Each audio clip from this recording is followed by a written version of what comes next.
Perfect. Welcome into Tips for Gamers, and today we're going to be breaking down the most overpowered position on offense in Madden 22 franchise mode. This position is so overpowered that it is illegal in most countries and why football is played mainly in the States. So overpowered it is like a lion fighting your chihuahua named Noodles. This position could slap you in the face without using its hands. Take a moment and guess what position you think it might be, and if you get it right, you get 52 golden points. Time's up. The most overpowered position on offense is the wide receiver position, and it isn't even close. The QB is great, but cannot play 17 other positions at the same time like the wide receiver can. The wide receiver position can play running back, wide receiver, and tight end with ease. It is a position where you can draft 3 of them during the same draft and end up with 3 starters that are better than the top guys being projected in that draft in those selected positions. It is the most diverse offensive position there is. Ask Deebo Samuel what the wide receiver position can do. 1 minute he is one of the top wide receivers in the game, and now he's one of the top halfbacks. This isn't just a Madden thing. This is a wide receiver thing. Is the wide receiver position really this glorious, T4G? Does a mountain lion crap after it eats? You're damn right it does. There are so many options available when having good wide receivers. We have always said that wide receivers are better at halfback than halfbacks are at their own position. For example, we're going to take Rondell Moore, a rookie wide receiver on the Arizona Cardinals. He's a 75 overall. He looks really good across the board. You know, a lot of these guys, too, that are really good, they end up being slot. Now, that's not 100% of the time, but the guys who are good at halfback tend to be a slot, okay? And if we look at his ratings and stuff, you know, he's got pretty good ratings. You know, 94 speed is pretty fast and admirable for a halfback. You know, his release really isn't that good. Kind of interesting there. But his agility, acceleration's a 91, which is not something I love. But what is really good about having a wide receiver at halfback in Madden? And this is user play. This is simulation. This does not matter. This guy is an all-time back. The only thing you can't do is be a power back, but you can work on that in the future.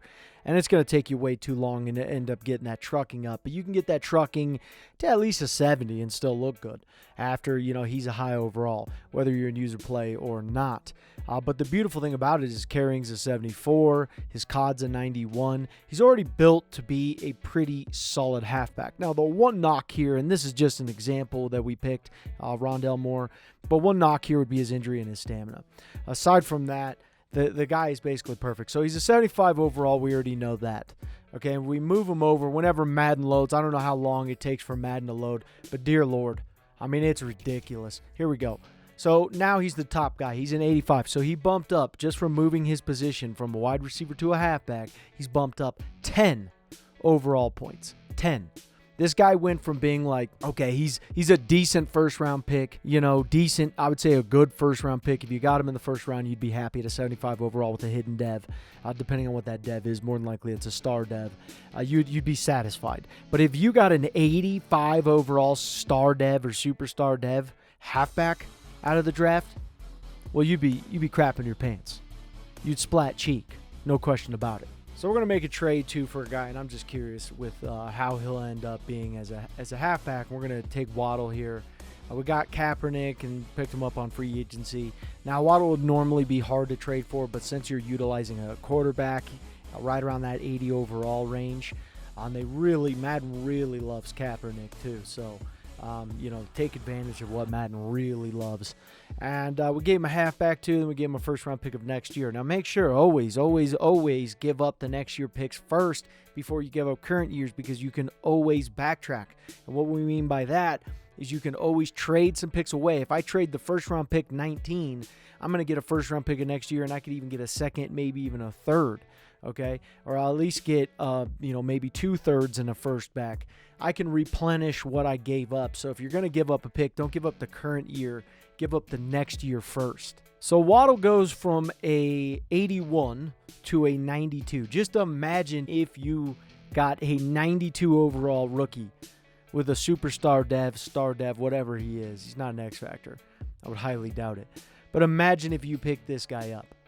I mean, you would just be absolutely shocked. His elusive back rating is an 85, so it's not too far off of most of the other really talented guys. But the other thing, too, is if you want to get cheesy with this, you already can see the opportunity for cheese. Okay, and the opportunity for cheese is you can grab some of these guys that you're like, Christian Kirk, maybe even AJ Green if he fits the bill, and you move them over and then you trade them away. Now, I'm not suggesting doing that because I like to challenge, but if that's how you want to play and you want to kind of, cheat a little bit in the system, you can do that. It's up to you. We're just giving you options. Do we recommend it? No, I mean, we show you so many different ways to trade and stuff. You really don't have to cheat all that much. There's just so many different methods that we provide for you to be a beast. But we just wanted to show this on how powerful this could actually be by utilizing what Madden gives you here. And you got to think of it like this. It is harder to be a high overall as a wide receiver, so the ratings have to be higher. Okay, and that's how Madden coordinated this entire thing. The ratings have to be higher. So when you move them over to halfback, the ratings have to be lower. So it's like taking a kid who's really smart in one class and saying, well, we're going to put you in another, and the requirements are way less. Kid's going to look like a superstar. They are faster than most halfbacks, and their COD ratings are usually in the upper 80s to the 90 range. They are perfect halfbacks for simulation or user play. When moving wide receivers to tight end, you want to think outside of the box. Well, let's say you're on a Super Bowl run, okay, and all you're missing is a wide receiver. You pass a lot, okay? You're not running a lot to where you'd make one of these guys block. AJ Green, you could grab a guy like him, trade for him easy because he's old. It's regression trading. He's 33 years old. He was an 80 overall. You move him over to tight end, he's an 83. Okay, that's a lot better than a 76. Okay, and his speed's a lot better than a lot of these guys. So whether you're in user play or what have you, you're going to be able to get more production out of your tight end position by probably even trading them a 4th-round pick or something of that nature for him, and they'll accept him easy. Okay, you can even do the SAR, and he'd likely be on the free agency after one wave trade. So think outside the box. You're not going to want to have a guy like this block a whole heck of a lot, but it's still an option. It's an opportunity to be able to grow at a position that you do not have, depth at. So since he's not a good blocker, other wide receivers that are like this, that you move over to tight end, think about subbing them out on passing plays or on running plays, if you're going against another user, call a passing play with the guy that you subbed in once in a while to keep them on their toes if they catch on to your scheme. Okay, the big thing is you want to confuse. You want them to call an all-out blitz if they're doing that. And then what you're going to do is you're going to do a quick route. Don't choose a guy who's just purely a blocker. You may have a third-string tight end who's purely a blocker, and you bring him in on, goal line runs and things like that. That's fine. You could definitely do that.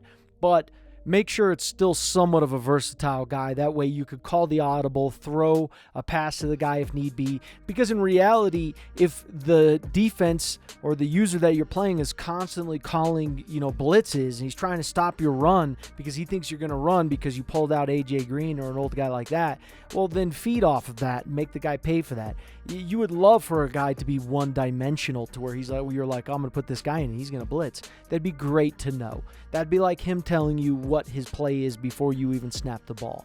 So there's pros and cons to everything you do in the game of football, and you need to really think outside of the box. Madden gives you the opportunity to be the most customized coach in the history of man. You could do things that are so insane. Think about this. You can actually bring wide receivers in and already prep them to be other positions. You can prep them, you start working on their slot, okay? And if you're going to put them at halfback. The one thing you got to remember with wide receivers is that wide receivers get more XP than most other positions do, especially if you are heavy air attack offense, okay? So you could be taking these guys, getting a lot of XP, take a 69 overall off the free agency, turn him into an utter monster at halfback, even at tight end. And you take a guy like DK Metcalf here, for example. And I would never recommend moving DK Metcalf over to tight end, but if you did, I couldn't imagine any linebackers trying to cover this guy. I mean, the defense would absolutely hate you. His blocking, it's okay. He only jumped up 2 overall points, so it's not really that crazy. His blocking's trash.